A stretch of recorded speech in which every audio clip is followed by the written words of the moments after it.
नमो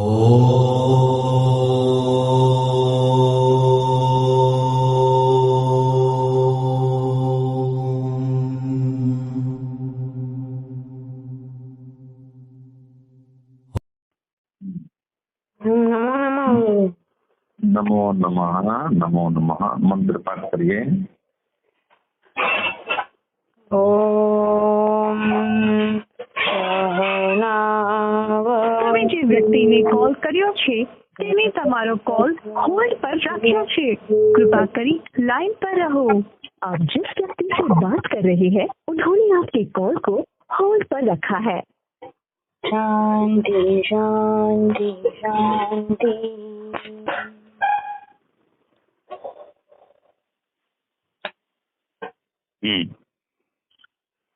सबको आदर नमस्ते जी। अब हमारा सांख्य दर्शन का पाठ आरंभ करने के लिए पहले हम भूमिका पढ़ेंगे, सांख्य दर्शन की भूमिका। तो जो सांख्य दर्शन है वह किसकी रचना है, कौन इसके लेखक हैं, ठीक है जी। इसमें कितने अध्याय हैं, इसमें कितने सूत्र हैं, कौन कौन से अध्याय में कैसा कैसा विषय है, इसका हम संक्षेप में जानकारी प्राप्त करेंगे। जैसे कि सांख्य दर्शन, इसके लेखक हैं महर्षि कपिल, जिनको सूत्रकार भी कहा जाता है। तो सूत्रकार कौन हो गए? महर्षि कपिल। अर्थात इन्होंने ही सांख्य दर्शन के सूत्रों की रचना की है। सूत्र का अर्थ है संस्कृत के छोटे छोटे वाक्य जिसकी विस्तृत व्याख्या, संस्कृत के छोटे छोटे वाक्य जिसकी विस्तृत व्याख्या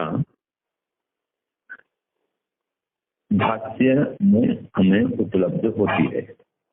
तो सूत्र की व्याख्या को भाष्य कहते हैं। हम अनेक भाष्यकार अब तक हो चुके हैं, जैसे कि ये सांख्य दर्शन में मिलता है विज्ञान भिक्षु भाष्य, और ऐसे मिलता है अनिरुद्ध वृत्ति, और हम जो आज चुके हैं दर्शन, हम जो भाष्य पढ़ेंगे वो है ब्रह्ममुनि भाष्य। ऐसे ही एक चलता है उदयवीर भाष्य। ये अनेक भाष्यकार हैं जिन्होंने इन सूत्रों की व्याख्या की है। तो इसकी व्याख्या को भाष्य कहा जाता है। वो संस्कृत भाषा में होती है व्याख्या, उसे भाष्य कहते हैं। तो भारत के गुरुकुलों में लगभग ब्रह्ममुनि भाष्य ही पठन पाठन में उपयोग में लिया जाता है। तो सांख्य दर्शन का जो नामकरण है वह संख्या के आधार पर हुआ है, जहाँ 25 पदार्थों के तत्वज्ञान से मोक्ष प्राप्त करने का विधान है। और ये जो 25 तत्व हैं ये प्रकृति से लेकर के पुरुष तक सबका ज्ञान करने का इसमें विधान किया गया है। जैसे कि प्रकृति है, प्रकृति से महत्त्व बनता है, महत्त्व से अहंकार बनता है, अहंकार से फिर 5 ज्ञानेंद्रियां, 5 कर्मेंद्रियां और 5 तन्मात्राएं, ये 15 और 16वां मन, ये 16 पदार्थ बनते हैं अहंकार। और फिर 5 तन्मात्राओं से बनता है 5 महाभूत। तो कितने हो गए? 5 महाभूत ये 5 और 16 पदार्थ ये हो गए 16 5 21, और एक अहंकार, एक महत्त्व 23 हो गए, ठीक है। और मूल प्रकृति तो है ही, उसको जोड़ देंगे 24, और फिर पुरुष माने जीवात्मा और परमात्मा। तो प्रकृति को जाने, और प्रकृति की ये जो विकार है इनको भी जाने, और जो प्रकृति से संसार का निर्माण करता है वो परम पुरुष परमात्मा, उसको जाने, और जिसके लिए ये संसार बनाया गया है वो जीवात्मा है, उसको भी जाने। तो परमात्मा, जीवात्मा और प्रकृति, इन तीनों के तत्व ज्ञान की अपेक्षा है। और साथ में प्रकृति से जो विकृति बनी, संसार बना, वो है कार्य जगत, तो उसको भी जाने। संसार कैसे बनता है, किस क्रम से बनता है। तो इन समस्त पदार्थों के तत्व ज्ञान से मोक्ष प्राप्त करने का विधान सांख्य दर्शन में बताया गया है। सांख्य दर्शन में कुल 6 अध्याय, जिनमें से हम प्रथम अध्याय का पाठ करेंगे, और प्रथम अध्याय में 165 सूत्र हैं। वैसे तो इसमें कुल 527 सूत्र हैं। पूरे 6 के 6 अध्याय में 527 सूत्र हैं, और प्रथम अध्याय में ही 165 सूत्र हैं। तो ये सबसे बड़ा अध्याय है, इसमें सबसे अधिक सूत्र है। और इस अध्याय में बता दिया गया है कि आध्यात्मिक दुख, आदि भौतिक दुख, आदि भौतिक दुख, ये 3 प्रकार के दुख होते हैं। आध्यात्मिक, आदि भौतिक और आदि दैविक। तो इन तीनों दुखों से पूर्णतया छूट जाना ही ये जीवात्मा का परम पुरुषार्थ है, और यही मानव जीवन का लक्ष्य है कि हम समस्त दुखों से छूट जाएं। इसलिए हमको ये शरीर प्राप्त हुआ है। तो शरीर साधन है, हम जीवात्मा गण साधक हैं, और परमात्मा या मोक्ष ये साध्य है। तो शरीर भी साधन है और संसार भी साधन है, और हम जीवात्मा साधक हैं, और मोक्ष कहें या परमात्मा कहें कि हमारा साध्य है, अर्थात हमारा लक्ष्य है। तो इस लक्ष्य को प्राप्त करने के लिए साधन तो चाहिए। तो संसार का भी उपयोग हम करेंगे, लेकिन संसार के जो पदार्थ हैं उनमें आसक्त नहीं होंगे, उनमें आसक्ति नहीं रखेंगे। और मोक्ष प्राप्त करने के लिए जो आध्यात्मिक साधन हैं उनका उपयोग करेंगे, क्योंकि जो भौतिक साधन हैं इनसे परमात्मा नहीं मिल सकता है। उन्हें कोई नौकरी करे, धंधा करे, व्यापार करे, केवल खाना पीना में ही लगा रहे, शरीर को सजा हमारे, शरीर भी साधन नहीं लगा रहेगा, संसार के भोगों में लगा रहेगा, तो उसका मोक्ष नहीं होगा। तो जो भौतिक साधन है, अगर भौतिक साधनों में ही लगे रहे तो मोक्ष नहीं हो सकता है। तो इस अध्याय में जीवात्मा के बंधनों के अनेक कारणों की चर्चा है कि किन किन कारणों से जीवात्मा बंधन में आया हुआ है, और फिर उनमें से मुख्य कारण क्या है, तो वो है अविवेक। जीवात्मा की बंधन का जो मुख्य कारण है वो अविवेक है, इसे अविद्या कहते हैं। और ये इसी कारण से जीवात्मा प्रकृति से, मूल प्रकृति है, उससे जुड़ता है। तो प्रकृति और पुरुष का संयोग ये बंधन का कारण है, और इसके मूल में अविवेक है।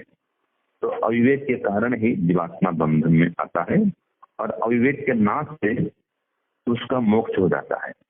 तो इसके लिए भौतिक साधन पर्याप्त नहीं है, इसके लिए आध्यात्मिक साधन चाहिए। विवेक, वैराग्य, समाधि, ये तो साधन चाहिए, षड संपत्ति आदि आदि। इस अध्याय में स्पष्ट कर दिया कि भौतिक साधन पर्याप्त नहीं है मोक्ष प्राप्त करने के लिए, आध्यात्मिक साधन चाहिए। ये प्रथम अध्याय में बता दिया गया है। साथ में यहाँ पर बता दिया कि मोक्ष होने पर भी वो वापस फिर मोक्ष के आनंद को भोग करके वापस संसार में आता है। वो अनादि काल के लिए, अनंत काल के लिए ऐसा हो मोक्ष, ऐसा नहीं है, वो सीमित है। तो मोक्ष में जाकर के भी मोक्ष के आनंद को भोग करके वापस फिर संसार में लौटता है। तो इस अध्याय में जीवात्मा के स्वरूप का भी वर्णन है, और जीवात्मा शरीर से अलग है ये बता दिया गया है। और जीवात्माएं अनेक हैं इस ब्रह्मांड में, एक जीवात्मा नहीं, अनेक जीवात्माएं हैं। और ये साधना से, उपासना से एक अभ्यास से अविवेक माने अविद्या को नष्ट करके मोक्ष में जाते हैं और वहां से वापस फिर लौटते हैं, फिर साधना उपासना करते हैं, फिर मोक्ष में जाते हैं। यह क्रम चलता रहता है।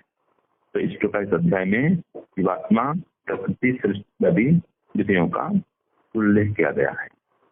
दूसरे अध्याय में कुल 47 सूत्र हैं, जिसमें विरक्त के मोक्षार्थ और अविरक्त के भोगार्थ, प्रकृति का कर्तृत्व, अविरक्त के भोगार्थ और दूसरा विरक्त के मोक्षार्थ, जो विरक्त हो गया है उसको मोक्ष मिलता है, और जो अविरक्त है उसको भोग मिलता है। तो संसार का भोग कौन करता है? जो भी अविरक्त है, जिसको वैराग्य नहीं हुआ है वो अविरक्त है, जिसको वैराग्य हो गया उसको विरक्त कहते हैं। तो विरक्त व्यक्ति को मोक्ष मिलता है, और जो विरक्त नहीं हुआ है, संसार के भोग में आसक्त है, उसको मोक्ष नहीं मिलता है, उसको भोग नहीं मिलेगा।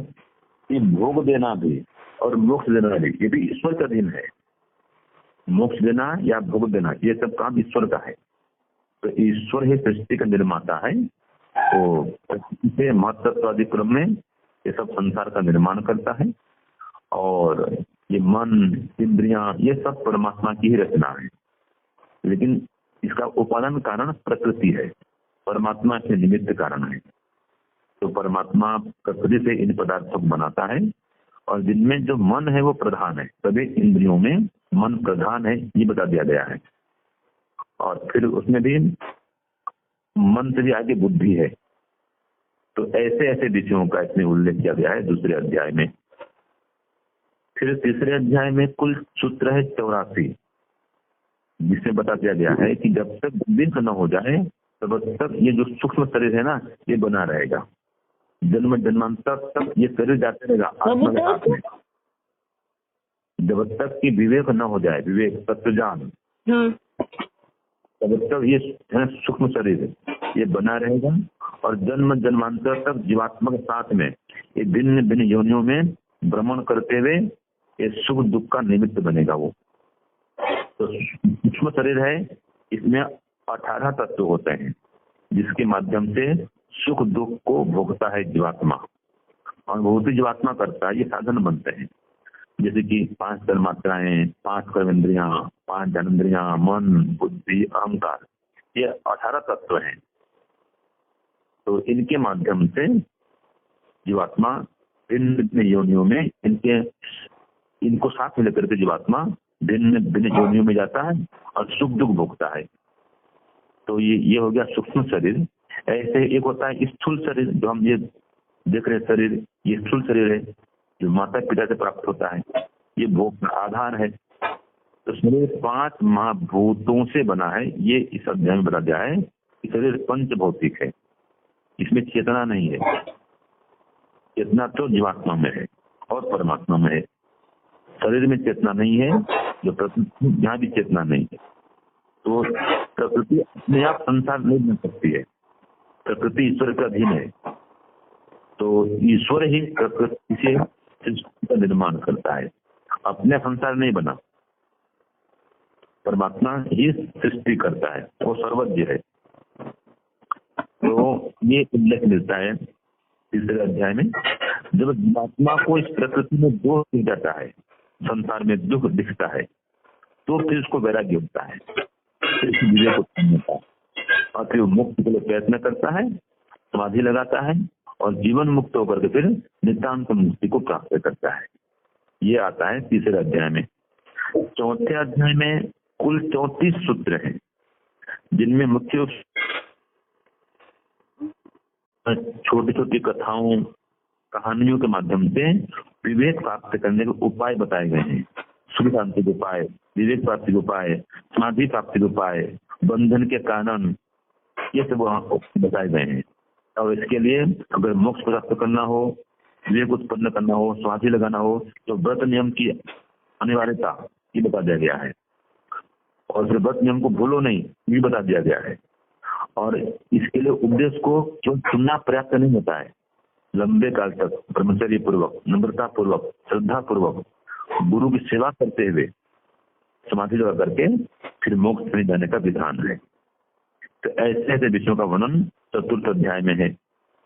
फिर 5वें अध्याय में कुल 130 सूत्र हैं और इस अध्याय में, इस अध्याय के आरंभ में ही मंगल आचरण करने का विधान क्या है।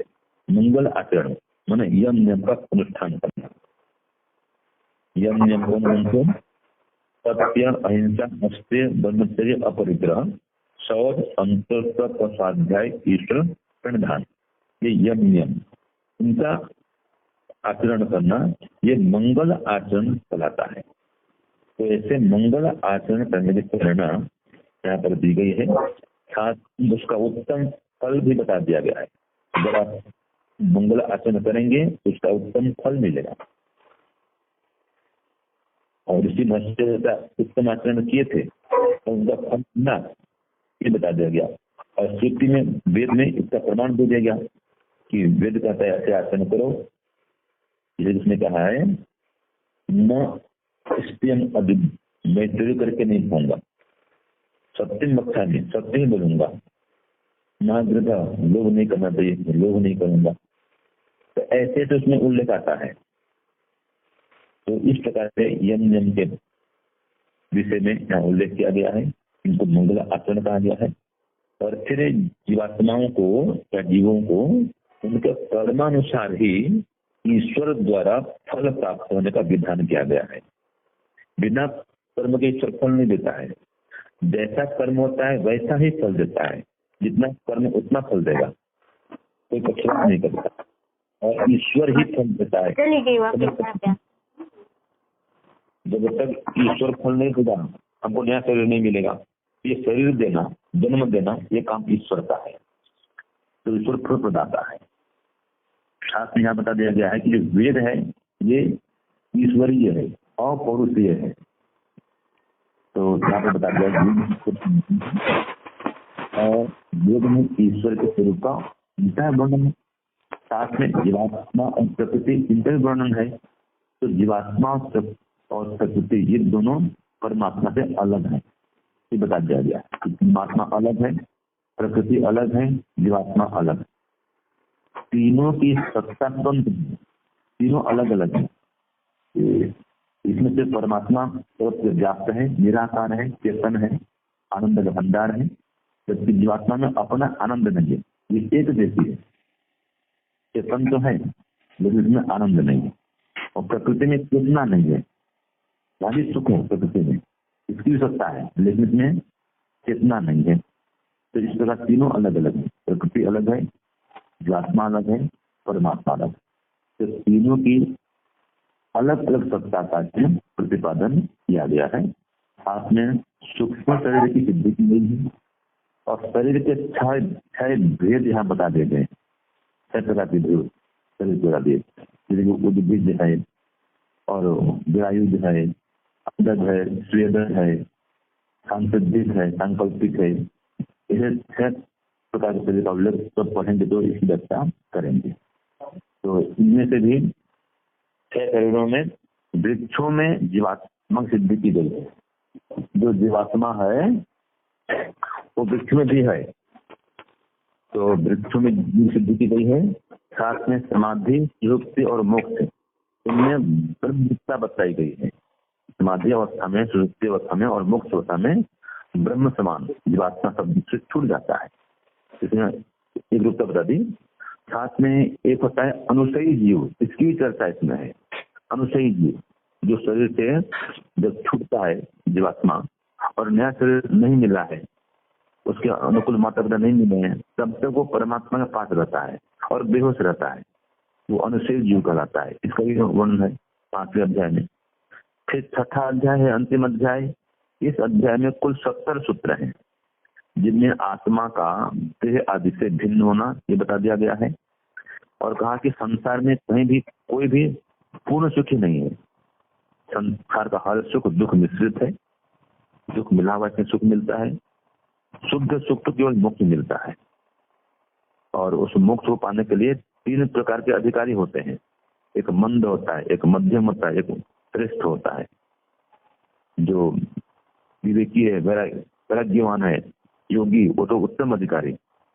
और जो संसार में भी लगे हैं, तो पढ़ते पढ़ाते भी हैं, हवन ज्ञान उपासना भी करते हैं, दान पुण्य भी करते हैं और संसार का भी काम करते हैं, तो संसार का भी सुख लेते हैं और भक्ति उपासना भी करते हैं, ये मध्यम। और एक है जो भक्ति उपासना कुछ नहीं करते, बस खाली खाओ पियो मजा करो, चिंता करो, मांसाहार करो, उल्टा पुल्टा काम करता है, वो अधम अधिकारी है, वो पता नहीं कब उनका मुक्त होगा। वो भी कभी जाएंगे, लेकिन वो नीच है, वो उत्तम अधिकारी नहीं है वो। तो ऐसा 3 प्रकार के अधिकारी होते हैं। और फिर जीव कर्म करने में स्वतंत्र है, लेकिन फल भोगन ईश्वर के अधीन है। ऐसे ऐसे विषयों का इस 6 अध्याय में ईश्वर में क्या अधीन है? हाँ जी, ईश्वर में क्या अधीन है? ईश्वर में क्या अधीन है? जीवात्मा फल भोगने में ईश्वर के अधीन है। माने कर्म तो करता है स्वतंत्र होकर के, कर्म करने में उसकी आजादी है, लेकिन फल भोगने में आजादी नहीं है। ये परमात्मा तय करता है कि कौन शरीर में भेजूंगा उसको, कहाँ जाएगा, तो कर्मानुसार वो फल देता है और भेजता है दुनिया में। ये ईश्वर के अधीन है, मतलब कि कहाँ भेजेगा उसको, कैसे जाएगा, ये सब काम परमात्मा का है। शरीर से जीवात्मा को निकालना और नए शरीर में डालना, ये काम ईश्वर का है। तो ये 6 अध्याय का वह उल्लेख। तो इस प्रकार से सांख्य दर्शन में कुल 6 अध्याय हैं। तो ये पाठ हमारे दक्ष जी जो राजकोट के रहने वाले हैं। आपका उम्र कितना दक्ष जी? 13 साल।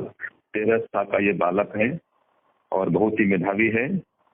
और योग दर्शन हमारा पूरा हो चुका है। तो दक्ष जी ने योग दर्शन का पाठ पूरा करके अब ये सांख्य दर्शन का पाठ उन्होंने आरंभ किया है। तो बहुत ही मेधावी हैं दक्ष जी। हम उनके उत्तम स्वास्थ्य के लिए कामना करते हैं और इसी प्रकार से दर्शनों का ज्ञान प्राप्त करके ये बहुत बड़े विद्वान बने, ऐसी हम शुभकामना प्रस्तुत करते हैं। ओम शांति सत्य सागर नमस्ते।